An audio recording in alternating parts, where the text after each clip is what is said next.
Hello students, आज हम discuss करेंगे क्लास 8 साइंस का chapter number 7 part second. Part first यानी कि इंट्रोडक्शन के बारे में हम प्रीवियस पार्ट के अंदर स्टडी कर चुके हैं। Your chapter and your topic is conservation of plants and animals, यानी कि जो प्लांट्स और एनिमल्स होते हैं, नेचुरल जो चीजें होती हैं, उन चीजों को प्रोटेक्ट करने की, प्रोटेक्शन देने की हमें नीड क्यों होती है। प्रीवियस पार्ट के अंदर हम ये चीजें पढ़ चुके हैं कि उनको प्रोटेक्ट ना करने से, उनको कमी होने से, लेक की वजह से क्या क्या हमारी प्रॉब्लम्स हमारे सामने आ सकती हैं। अब हमारा नेक्स्ट टॉपिक है अब conservation of plants and animals, कि उन चीजों को प्रोटेक्ट किस तरीके से रखा जाए, क्या चीजें ऐसी होती हैं, कौन सी कोई स्कीम होती है, कोई रूल्स होते हैं, क्या चीजें होती है जिनकी वजह से हम उनको प्रोटेक्ट रख सकते हैं। ठीक है, तो हमारा यहाँ आता है प्रोटेक्टेड एरिया, जो गवर्नमेंट खुद क्या करती है, उनको कंजर्व करने के लिए प्लांट्स को रिजर्व करती है। प्रोटेक्टेड एरिया, प्रोटेक्टेड एरिया का मतलब क्या है? To protect our flora and faunas of their habitat, यानी कि जो फ्लोरा एंड फोना होते हैं हमारे, फ्लोरा मतलब क्या होगा, जितने भी हमारे जीव जंतु हो गए और फ्लावर्स हो गए, प्लांट्स हो गए, ये फ्लोरा एंड फोना होते हैं। उनको जो प्रोटेक्ट करने वाला एक रिजर्व्ड एरिया होता है, उसको बोलते हैं protected area. So protected area is to protect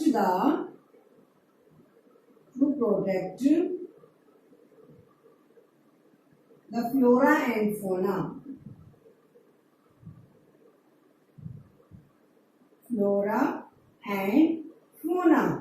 जो प्रोटेक्ट करने का एरिया होगा इनका, उसको बोला जाएगा प्रोटेक्टेड एरियाज। अब उन प्रोटेक्टेड एरियाज को कुछ नाम दिए गए हैं जिनको बोला जाता है, first is wildlife sanctuary, wildlife century.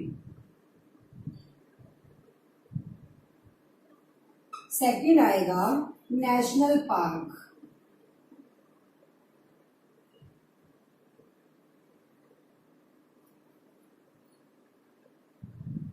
And third is biosphere reserve.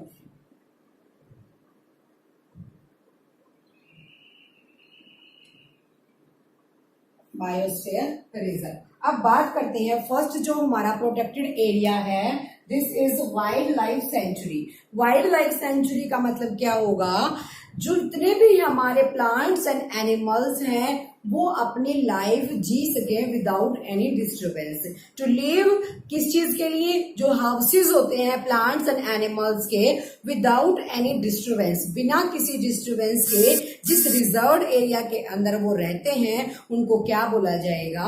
Wild life sanctuaries. To protect our plants and animals without any disturbance, animals without any disturbance, उसको क्या बोला जाएगा? वाइल्ड लाइफ सेंचुरी, यानी कि उनकी जो life है वो अपने अकॉर्डिंग वहां जी सकते हैं। नेक्स्ट आता है नेशनल पार्क। नेशनल पार्क का मतलब क्या होता है? जितना भी वो रिजर्व्ड एरिया उन प्लांट्स के लिए, एनिमल्स के लिए रिजर्व किया गया है, उसमें वो आराम से घूम फिर सकते हैं। उनका जो नेचुरल हैबिटेट है उसके अकॉर्डिंग वो उसको यूज कर सकते हैं। Use their natural habitat, use their natural habitat, natural habitat, अपने नेचुरल हैबिटेट को, अपने कल्चर को वो जब अपनी मर्जी के अकॉर्डिंग वहां रह सकते हैं, उनको बोला जाता है नेशनल पार्क। और जो वाइल्ड लाइफ सेंचुरीज होती हैं वहाँ ग्रेजिंग वगैरह भी क्या हो जाती हैं? अलाउड हो जाती हैं। थर्ड आता है बायोस्फीयर रिजर्व्स। बायो का मतलब क्या हुआ? प्लांट्स या एनिमल से। स्फीयर मतलब कंप्लीट, जो उन्हीं का सिर्फ स्फीयर होगा, जो सिर्फ उन्हीं का सरफेस होगा, जो सिर्फ उन्हीं का प्लेस होगा। रिजर्व यानी कि वो रिजर्व है। बायोस्फीयर रिजर्व का मतलब क्या हुआ? जितने भी प्लांट्स एंड एनिमल्स है बिना किसी रोक टोक के वहां घूम सकते हैं। और जो ट्राइबल्स होती हैं, प्रजातियां होती हैं, उनको भी, जो उनके आसपास रहती हैं, उनको भी प्रोटेक्ट करने का काम इसी के अंदर है। अब जो गवर्नमेंट ने कुछ स्पेशल रूल बनाए हैं, सेंचुरीज बनाई हैं, नेशनल पार्क बनाए हैं, किस चीज के लिए? प्रोटेक्ट करने के लिए जो हमारे प्लांट्स एंड एनिमल्स होते हैं, क्योंकि उनकी जो पॉपुलेशन है वो डे बाय डे डिक्रीज होती जा रही है, तो उन चीजों को प्रोटेक्ट करने के लिए जो गवर्नमेंट है उसने भी रूल बनाए हैं। वो रूल किस चीज के अकॉर्डिंग है? वाइल्ड लाइफ सेंचुरी के, नेशनल पार्क के, बायोस्फीयर रिजर्व के, क्योंकि इन तीनों ही चीजों में हमारी जो ह्यूमंस की एक्टिविटी होती है वो अलाउड नहीं होती है। लेकिन कुछ स्पेस ऐसा छोड़ देते हैं वो साइड में जहां हम जो ग्रास कटिंग होती है वो अपनी कर सकते हैं। अंडरस्टूड। अब बात करते हैं इनकी पॉइंट वाइज, यानी कि फर्स्ट हमारा आता है बायोस्फीयर रिजर्व।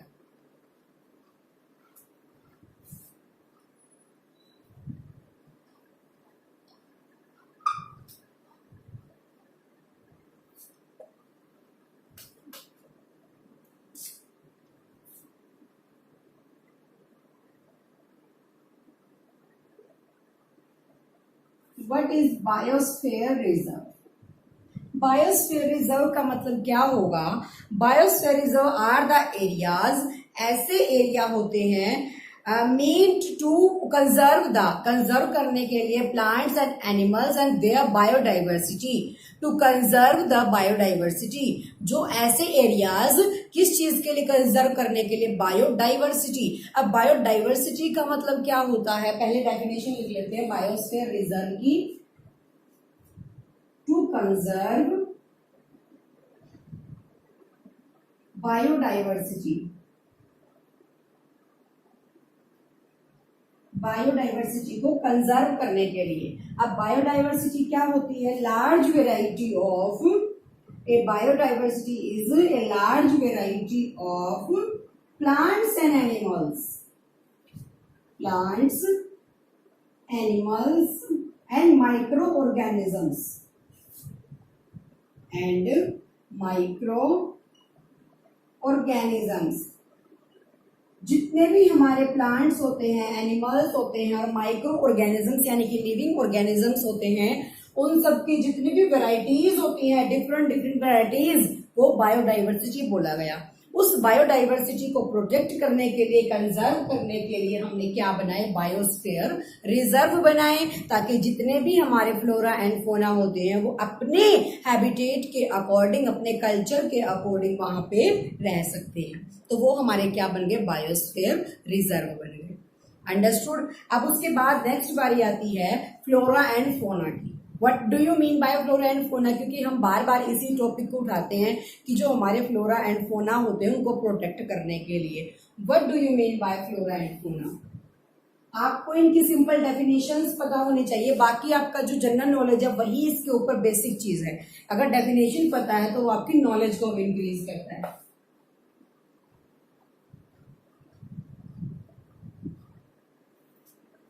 फ्लोरा एंड फोना,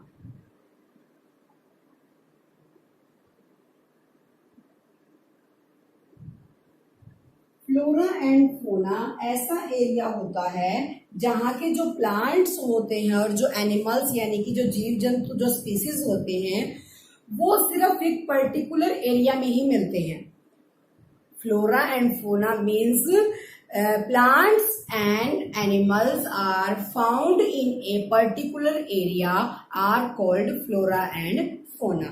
ऐसे plants and animals जो सिर्फ एक particular area के ऊपर मिलते हैं, the plants and animals found in a particular area are termed as flora and fauna। उनको क्या बोला जाएगा? flora and fauna बोला जाएगा। फ्लोरा मीन्स क्या होगा? जितने भी लार्ज वैरायटीज के हमारे प्लांट्स होते हैं। फोना क्या होंगे? स्पीसीज लगा लो या फिर माइक्रो ऑर्गेनिजम्स लगा लो, तो ये हमारे क्या होंगे? Flora and fauna are found in particular area, यानी कि plants and animals, plants and animals are found in particular area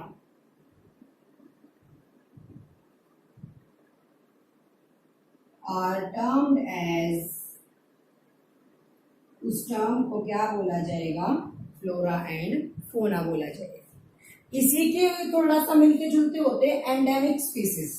endemic species भी क्या होंगे, जो सिर्फ एक रिजर्व्ड एरिया के अंदर मिलते हैं, जो सिर्फ एक प्रोटेक्टेड एरिया लगा लो या फिर एक पर्टिकुलर एरिया लगा लो, सिर्फ वहीं पे फाउंड यानी कि मिलते हैं, उनको बोला जाता है एंडेमिक स्पीसीज। अब आपसे कोई एक सिंपल डेफिनेशन पूछ सकता है, what do you mean by endemic species, तो उसकी भी डेफिनेशन आप सेम दे सकते हैं। और एंडेमिक में फिर बाकी स्पीसीज में क्या फर्क रह गया, डिफरेंस क्या है दोनों के अंदर, क्योंकि जो एंडेमिक स्पीसीज होते हैं वो अपने कल्चर और हैबिटेट के अकॉर्डिंग, या फिर तुम टेम्परेचर लगा लो, कल्चर या हैबिटेट के अकॉर्डिंग नेचुरली ही फाउंड होते हैं, नेचुरली मिलते हैं, ना कि ऐसा हो सकता है कि वो कहीं भी तुम्हें मिल जाएंगे। तो एंडेमिक फ्लोरा एंड फोना के अंदर ही आते हैं स्पीसीज। तो फ्लोरा एंड फोना का हमने क्या पढ़ा कि जो सिर्फ पर्टिकुलर प्लेस पे मिलते हैं, ऐसे ही एंडेमिक स्पीसीज होते हैं जो अपने कल्चर के अकॉर्डिंग, अपने नेचर के अकॉर्डिंग वही मिलेंगे, ना कि कहीं भी मिल जाएंगे। जैसे सतपुड़ा नेशनल पार्क हो गया और बाड़मढ़ी हो गया, जितने भी ये होते हैं वहां पे उन्हीं के जो स्पेशल एक पर्टिकुलर एरिया फिक्स होता है, ऐसा नहीं कि कहीं भी किसी भी डिस्ट्रिक्ट में मिल जाएंगे।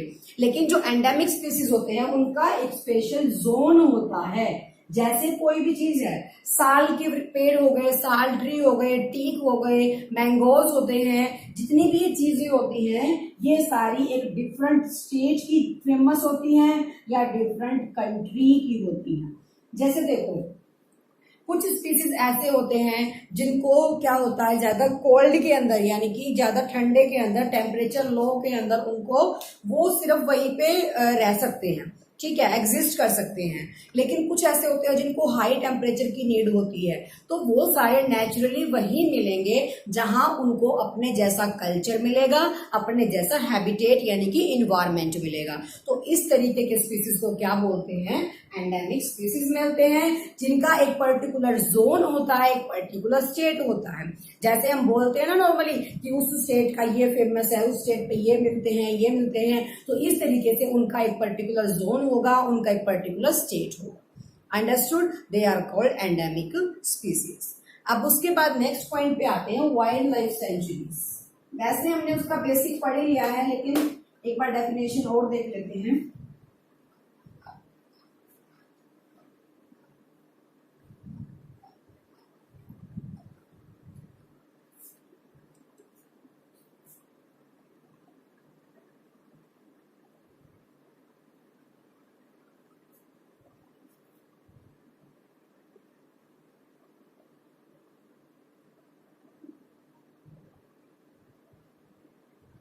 Wild life sanctuary, what do you mean by wild life sanctuary? Wild का मतलब जो एक जंगली लाइफ होती है प्लांट्स की और एनिमल्स की, तो उनको प्रोटेक्ट करने के लिए कि बिना किसी डिस्टरबेंस के उनको जब किसी रिजर्व एरिया के अंदर रखा जाएगा तो वो क्या हो जाएंगे, वाइल्ड लाइफ सेंचुरीज हो जाती हैं। वाइल्ड लाइफ सेंचुरी मतलब गवर्नमेंट ने भी इनको क्या किया है, एस्टेब्लिश किया है उन चीजों को प्रोटेक्ट करने के लिए। तो जितने भी प्लांट्स एंड एनिमल्स होते हैं विदाउट एनी डिस्टरबेंस, अपने कल्चर के according, without any disturbance according to their culture, अपने कल्चर एंड हैबिटेट के अकॉर्डिंग वहां एग्जिस्ट करेंगे, they are called wildlife sanctuary. यानी कि जो सिर्फ उन्हीं की लाइफ होती है, वो अपना कल्चर, उनके कल्चर को कोई नुकसान ना पहुंचा सके, उनको कोई डिस्टर्ब ना कर सके, तो उस चीजों को प्रोटेक्ट करने के लिए एक रिजर्व्ड एरियाज बनाए जाएंगे, जिनको बोला जाता है वाइल्ड लाइफ सेंचुरीज। हमारी कंट्री के अंदर भी बहुत सारे नेशनल पार्क्स होते हैं जो सिर्फ क्या होंगे, रिजर्व होंगे। तो सेम इसकी तरह सेम है नेशनल पार्क्स। अब जो वाइल्ड लाइफ सेंचुरीज होती हैं वहां पे जो ग्रेजिंग है, हंटिंग है, ये सारी चीजें कुछ कुछ छोटे पैमाने पे अलाउड होती है। नेक्स्ट आता है नेशनल पार्क। नेशनल पार्क हमने पढ़ा, जो नेशनल लेवल के पार्क्स होते हैं, जैसे कोई भी अगर एनिमल्स हो गए डिमिनिश्ड होती जा रही है, जिनकी प्रजातियां क्या हो रही है, कम होती जा रही हैं, क्योंकि जो बाहर से लोग हैं वो उनको नुकसान पहुंचाते हैं, हंटिंग करते हैं, शिकार करते हैं। उन चीजों से उनको प्रोटेक्ट करने के लिए हम पार्क्स बनाए। एक पार्क आपका जो फेमस है वो है Satpura national park. Satpura national park, इसके अंदर प्रोजेक्ट टाइगर चलाया गया था एक, किस चीज के लिए? टाइगर्स को प्रोटेक्ट करने के लिए गवर्नमेंट के थ्रू एक प्रोजेक्ट टाइगर प्रोजेक्ट चलाया गया, रन किया गया। किस चीज के लिए? टू प्रोटेक्ट द टाइगर्स, क्योंकि जो पॉपुलेशन है वो टाइगर्स की कम होती जा रही थी। ठीक है, तो ये हो गए हमारे नेशनल पार्क। कुल मिला के जो तीनों चीजें होती हैं, वाइल्ड लाइफ सेंचुरीज हो गई, नेशनल पार्क हो गए, बायोस्फीयर रिजर्व हो गए, ये सारी चीजें ही एक ही बात इनके अंदर जो मेन है वो क्या है कि ये किस चीज के लिए? हमारे जो फ्लोरा एंड फोना होते हैं, जो स्पेशल प्लांट्स एंड एनिमल्स होते हैं, उन चीजों को प्रोटेक्ट करने के लिए, उनके नेचुरल हैबिटेट जो भी होते हैं, जैसे कोई स्पेशल एनिमल है, उनकी जो पॉपुलेशन है वो बहुत कम है, तो उनकी पॉपुलेशन इंक्रीज हो, लोग हंटिंग करके उनको फिनिश ना कर दें, तो उस चीज के लिए हम किसका करते हैं यूज? वाइल्ड लाइफ सेंचुरीज के अंदर अंडर गवर्नमेंट इंस्ट्रक्शंस उनको रखा जाता है। अंडरस्टूड। अब उसके बाद एक डेफिनेशन और आती है आपकी, जो आपकी टेक्स्ट बुक के अंदर भी है। स्पीसीज क्या होते हैं? स्पीसीज क्या करते हैं? ब्रीडिंग करते हैं। स्पीसीज जो होंगे वो अपने ही सेम मेंबर के साथ ब्रीडिंग करेंगे, जब ऑफ स्प्रिंग देंगे तो उनके जो कैरेक्टर्स होते हैं वो भी क्या होते हैं? सेम होते हैं। ये स्पीसीज होते हैं। नेक्स्ट आपकी डेफिनेशन आती है एंडेंजर्ड।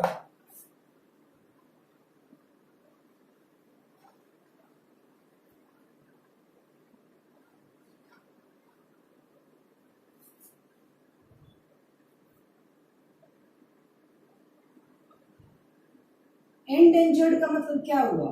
डेंजर में यानी कि खतरे में, इन डेंजर। डेंजर का मतलब जो खतरे में है। अब जो एनिमल्स जिनकी पॉपुलेशन कम होती जा रही है डे बाय डे, उस चीज को प्रोटेक्ट करने के लिए, यानी कि डिमिनिश्ड जो उनकी पॉपुलेशन है वो कम होती जा रही है, वो अर्थ से फिनिश होते जा रहे हैं, तो इसका मतलब वो एनिमल्स कौन से जोन में है? एंडेंजर्ड जोन में है। ठीक है, जिन एनिमल्स की, which animals are diminished, diminished मतलब लेस पॉपुलेशन, लेस पॉपुलेशन, जिनकी पॉपुलेशन कम होती जा रही है, वो इसका मतलब कौन से जोन के अंदर है? एंडेंजर्ड जोन के अंदर। अंडरस्टूड। इसके बाद आती है इकोसिस्टम की बारी। इकोसिस्टम, इकोसिस्टम क्या होता है? अब जितने भी हमारे लिविंग ऑर्गेनिजम्स होते हैं, उनको क्या करने के लिए, लाइफ में सरवाइव करने के लिए नॉन लिविंग की भी नीड होती है। लाइक सॉइल हो गया, वाटर हो गया, या फूड हो गया। ठीक है, तो जितने भी हमारे प्लांट्स एंड एनिमल्स होते हैं, प्लांट्स लगा लो, एनिमल्स लगा लो, या फिर लिविंग ऑर्गेनिजम्स लगा लो, वो सारे नॉन लिविंग के साथ एग्जिस्ट करते हैं। नॉन लिविंग कौन से? सॉइल हो गया या वाटर हो गया। अब सॉइल और वाटर के बिना तो लिविंग ऑर्गेनिजम्स या प्लांट सर्वाइव ही नहीं कर सकते, तो उस पूरे सिस्टम को क्या बोला जाएगा? इकोसिस्टम। जब लिविंग थिंग्स जो होती हैं उनको सर्वाइव करने के लिए नॉन लिविंग्स की क्या होती है? नीड होती है, तो उनको बोला जाएगा क्या? इकोसिस्टम। अंडरस्टूड। अब उसके बाद बारी आती है नेक्स्ट पॉइंट की, रेड डाटा बुक।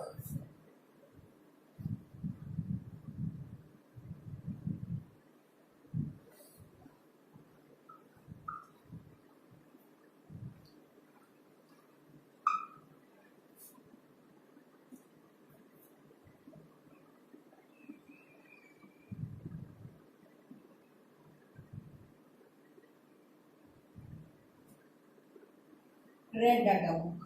रेड का मतलब क्या हुआ? ऑब्वियस है, रेड का हर जगह डेंजर होता है, तो रेड का मतलब हुआ डेंजर। इसका मतलब जो एनिमल्स डेंजर जोन में है, डेंजर जोन में है तो उनकी पॉपुलेशन कम होती जा रही है।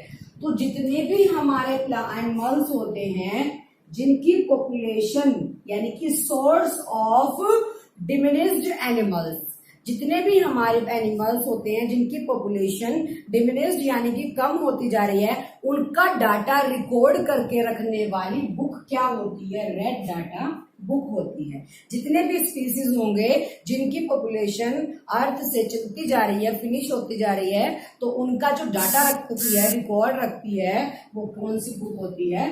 Red data book. जो एंडेंजर्ड जोन के अंदर, एंडेंजर्ड जोन एनिमल्स होते हैं, जोन एनिमल्स, उनका रिकॉर्ड रखने वाली बुक क्या होगी, रेड डाटा बुक होगी। गवर्नमेंट ने इसको एस्टेब्लिश किया, तो इस बुक के अंदर वही सारी चीजें नोट होती जाएंगी जब एनिमल्स उसकी पॉपुलेशन फिनिश होती जा रही है जो डेंजर जोन में है। अंडरस्टूड। उसके बाद आता है माइग्रेशन। माइग्रेशन क्या होता है, ट्रांसफर होना एक प्लेस से दूसरे प्लेस पे। अब प्लांट्स या एनिमल्स के अंदर माइग्रेशन का क्या रोल है,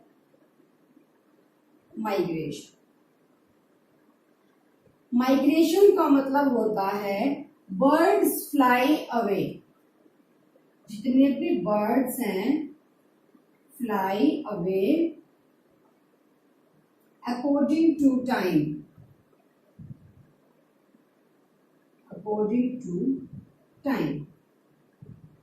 of their breeding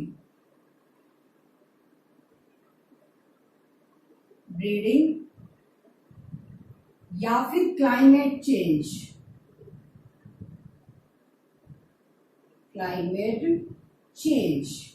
जितने भी बर्ड्स अकॉर्डिंग टू टाइम के अकॉर्डिंग वन प्लेस से दूसरे प्लेस पे फ्लाई कर जाते हैं, उड़ जाते हैं, क्योंकि जहां का उनको टेम्परेचर सुटेबल नहीं होता। मान लिया कोई प्लेस ऐसा है जिनको कोल्ड यानी कि लो टेम्परेचर की नीड है, अचानक वहां साल में एक बार क्या होता है टेम्परेचर इंक्रीज हो गया, तो वो वहां से उड़ के दूसरे प्लेस पे माइग्रेट हो जाते हैं, अपना प्लेस चेंज कर लेते हैं। वाई? क्योंकि जो उनकी जो ब्रीडिंग होती है या जो वो क्लाइमेट है वो उनको सुटेबल नहीं होता, तो वो अकॉर्डिंग टू टाइम क्या करते हैं, one place to second place यानी कि अनदर प्लेस शिफ्ट हो जाते हैं। उन बर्ड्स को बोला जाता है माइग्रेशन बर्ड्स। ठीक है, इन्होंने क्या कर लिया, अपना प्लेस चेंज कर लिया ड्यू टू क्लाइमेट चेंज, या फिर जो उनकी ब्रीडिंग है वो उस टेम्परेचर में एग्जिस्ट नहीं कर पाती जिसमें वो रह रही है। अंडरस्टूड। ये था हमारा माइग्रेशन का। अब नेक्स्ट आता है एक point, recycling of paper.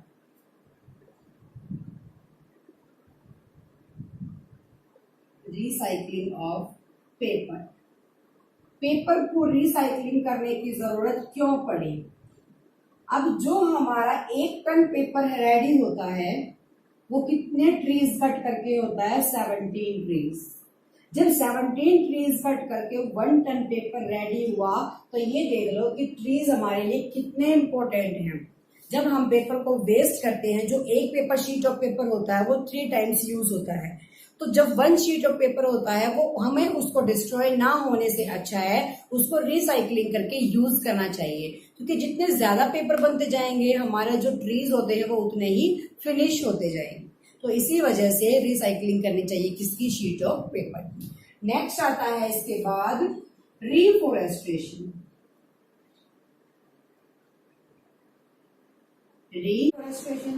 Deforestation हमने पढ़ा कटिंग ऑफ ट्रीज, लेकिन रिफॉरेस्टेशन का मतलब है ग्रोइंग ऑफ ट्रीज, यानी कि पेड़ों का ज्यादा से ज्यादा उगाना।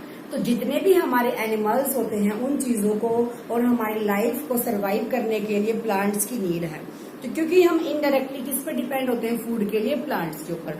तो जितने भी जो बेसिक नीड होती है उनको छोड़ के हमें प्लांट्स को नुकसान नहीं पहुंचाना चाहिए। तो ज्यादा से ज्यादा हमें क्या करना चाहिए, रिफॉरेस्टेशन यानी कि प्लांट्स लगाने चाहिए। अपने शहरों में, अपने गांव में, जिस भी प्लेस पे आप रहते हैं, प्लांट्स लगाने की मुहिम चलानी चाहिए, जिससे जो हमारा एनवायरमेंट है वो बचा रह सके, हार्मफुल ना हो।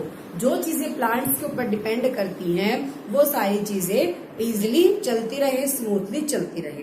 अगर प्लांट्स नहीं होंगे, प्लांट्स चले जाएंगे, तो जो टेम्परेचर है वो हमारा इतना इंक्रीजिंग लेवल पे बढ़ जाएगा कि हमें ब्रीदिंग में भी प्रॉब्लम आती है, ग्लोबल वार्मिंग बढ़ जाती है, और जितनी भी हमारा एनवायरमेंट पोल्यूट होगा तो ओजोन लेयर भी हमारी क्या होती है, डैमेज होती है। तो हमें जो हमारा मेन मोटिव है इस चैप्टर का, इसका मेन टॉपिक है वो क्या है, conservation of plants and animals. हमें बचाना चाहिए जितने भी हमारे स्पीसीज हैं, हमारे प्लांट्स है वो एग्जिस्ट करते हैं हमारे अर्थ के ऊपर। Understood? Your chapter is completed. See you again. Thank you.